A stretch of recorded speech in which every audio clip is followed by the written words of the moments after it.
એક વખત 16 વર્ષની ઉંમરે પરીક્ષિત મહારાજ હરણાઓને મારવા માટે, મૃગયા કરવા માટે જંગલમાં ગયા. બસ એ જ સમયે પરીક્ષિત મહારાજે જોયું કોઈ કાળો કાળો પુરુષ હાથમાં તલવાર લઈ અને બળદના પગ કાપે છે. આ બાજુમાં ગાય ઊભી ઊભી રોવે છે. પરીક્ષિત મહારાજને આશ્ચર્ય થયું, આ કોણ છે? મારા રાજ્યની અંદર બળદના પગ કાપે છે. બસ એ જ સમયે આવ્યા પરીક્ષિત મહારાજે જ્ઞાનમાંથી તલવાર કાઢી અને ઓલા કાળા પુરુષને મારવા જાય છે. આ કાળા પુરુષે હાથ જોડી પરીક્ષિતને કે મને મારો માં, મારું નામ છે કળયુગ. સૌથી પહેલા સતયુગ આવે, પછી ત્રેતા આવે, પછી દ્વાપર આવે અને કૃષ્ણ ધામમાં ગયા ત્યાર પછી મારો વારો આવ્યો. મારું નામ છે કળયુગ. અને આ તમને જે બળદ દેખાય છે એ બળદ નથી. શું છે? તો કે ધર્મ. પણ એ બળદના રૂપમાં અહીંયા આપણને દેખાય છે. આ ધર્મ છે. ધર્મના 4 પગ છે: સત્ય, પવિત્રતા, દયા અને દાન. જેમ જેમ યુગ પૂરા થતા જાય એમ એક એક ચરણ કપાતા જાય. કળયુગમાં ધર્મ કેવલ ને કેવલ એક પગ ઉપર ઉભો છે હો, અને એ પગનું નામ છે દાન.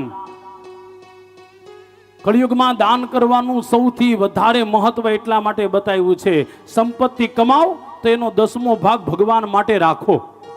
પણ આપણે કળયુગના માણસો છીએ, આપણે 10મો ભાગ ન કાઢી શકીએ. તો 10માંથી પણ 10મો હોય ને તો એ કાઢવો જ જોઈએ.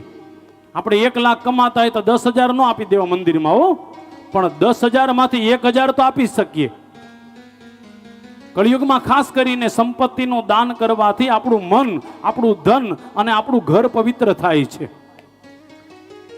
બસ એ જ સમય કળિયુગે કીધું મને મારો માં. કીધું પરીક્ષિત મહારાજે કીધું તું મારું રાજ્ય છોડીને જતો રે.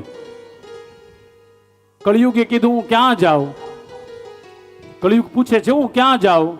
કળિયુગ ક્યાં રહે છે? કે દ્યુતમ. દ્યુતમ એટલે જુગાર. જુગારમાં કળિયુગનો વાસ છે. પાનમ. પાનમ એટલે વ્યસન. જે જગ્યાએ વ્યસન થતું હોય એ વ્યસન પછી ગમે એ હોય હો. માવાનું વ્યસન હોય તો એ કળિયુગ જ છે. એમાં એ પછી તમે ગમે એ ખાતા હોય, ઘરવાળાને કહેજો તમારી પાસે કળિયુગ જ છે ખીચામાં. હા, કોઈ પણ વસ્તુ વધારે પડતો ઉપભોગ કરીએ જેના વગર આપણને હાલે જ નહીં, સમજી રહેવાનું એ કળિયુગ જ છે. બપોર 5 વાગે ચા ન મળે ને માથું દુખવા માંડે, નાખું ઘર માથે લઈએ આપણે, સમજી લેવાનું કળિયુગ જ છે. દ્યુતમ પાનમ. પાનમ એટલે વ્યસન. દ્યુતમ પાનમ સ્ત્રીયામ. મર્યાદા છોડીને જે સ્ત્રી પુરુષ રહેતા હોય ત્યાં પણ કળિયુગનો વાસ છે. દ્યુતમ પાનમ સ્ત્રીયામ. સુના. સુના એટલે હિંસા.